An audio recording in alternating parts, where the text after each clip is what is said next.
Hi guys, this is Rob from RuinWorks, back again this month for August 2023. This month I am bringing you the Moldy Manor upgradable version.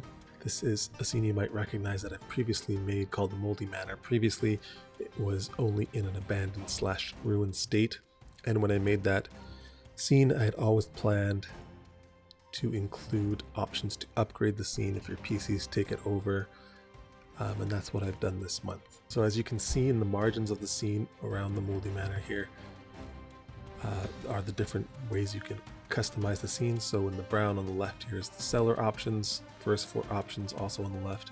On the bottom of the scene, the second floor options, and on the right and top of the scene are the options for the third and fourth floors.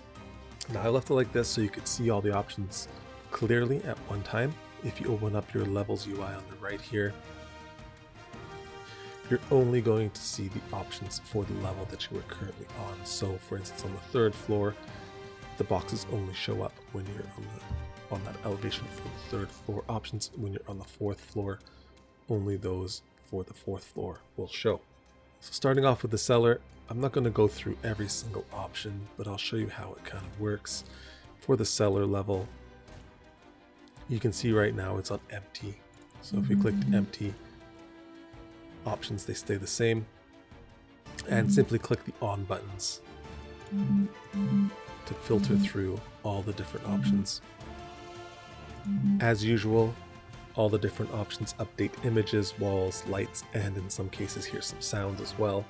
Play around, see which ones you like, which ones you don't, and you can upgrade the Moldy Manor as you see fit. So in the basement here you can see we got a laboratory, so if you're a wizard who might want a lab, he's got one here, or if you want a rogue instead, he can have a little rogue's workshop in the basement. On the right, we have a bit of an armory, an animal pen, also just some basic storage options in case it is used as it was designed. There's also a sparring area. You might be able to hear that when I click on one of these options, a little beep happens. I just did that so that you have a bit of an audio confirmation that your click did something. So that's what that little beep beep that you're hearing is. If we go up to the first floor, we'll now see our first floor options. Right now, everything is set to empty. Again, most of the options will have the empty and ruined as two of their versions, or two of the options, and then there will be from 2 to 4 other options for each room.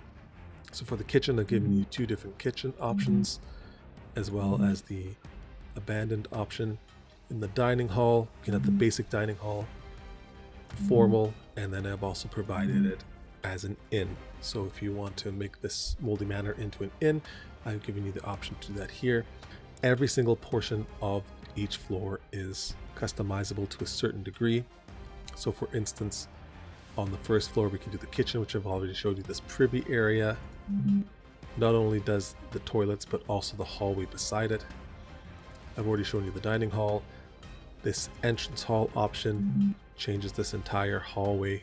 You can change what's on the bridge.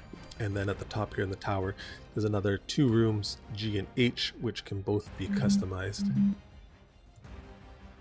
Like so. And then also this little bit of hall here. Going up to the second floor, you can see all the options down here. There are a lot more rooms on the second floor. So this closet option on the left does the entire landing. Mainly, I've listed it by how the closet changes, and all the closets, the linens, and the tools. I've included just a secret door here with a chest behind in case your players want somewhere to hide something. Going on for room I, we have the Druid's Quarter. There's also a games room and a rogue's room option. Coming back, I have also provided some options for the hallway, so we can just have some fancy or regular flooring. The bedrooms can, in the middle of this floor, can be varied between basic and fancy, as well as the ruined version, of course. The closet up here can be switched between linens and wood. The bathroom here also gets its basic and fancy versions. And room L, what I call the parlor, can either be a smoking parlor, a meeting place, or a study. Up at the top of the scene in the tower, there's another bedroom which comes with basic and fancy, another bathroom with the same thing, and the landing area has the option for a bard's space is filled with instruments. On the 3rd floor, we have guard post. There's also a shrine option as well as a place for servants. And then the attic comes with the basic and chest variations. And then the 2 bedrooms on this level in the tower come with basic, fancy, and ruined options. 4th floor is only the tower on the top right of the scene. So we can have basic or fancy master bedrooms. The solar I've given into a nursery, a war room, or a wizard's laboratory. And then lastly, just this hallway at the bottom of the tower, basic and fancy again. So that's gone through actually most of the rooms, opposite to what I said I was going to do. The last thing I wanted to point out to you guys is the terrain options that were in the original Moldy Manor are still here. Posts still work as they did before. And beside the terrain options, I've included this themes box in red. The themes essentially set all the options to a preset that I think go together. So I've provided what's kind of a basic setup, something for the average adventurer, people who aren't too rich.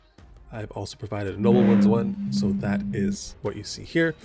This is the fancy variations for the most part, just trying to make it look a bit richer so you can actually use it as a nobleman's home. You might hear when I click these buttons, it comes up with kind of a shrieky noise. That's because these trigger all the other buttons. And so what Foundry is trying to do is play all the sounds from all the other buttons that are being hit at once. So that's the sound of Foundry trying to do its 20 or 30 beep beep sounds at once. So don't be afraid if you hear that. That just means your computer is fast. So if you do have a slower setup, just please give the scene a bit of time to catch up with the buttons you've clicked before you start clicking other buttons. So the last option under the themes is the inn option. So here, essentially what it's done is set the dining room to an inn. This little side area has a bit more seating. It also plays a sound beacon, which is of people talking. I was a little worried when making the scene that because I have so many different areas that they might not all align in Foundry, but I haven't been able to find any place where it looks bad except for the cellar. If you are starting with the ruined version, the ruined version does not work well with any of the other versions beside it. As you can see, it kind of just cuts across. So what I've done is when you select one of the ruined versions, both of them, both the left and the right, will go to the ruined version.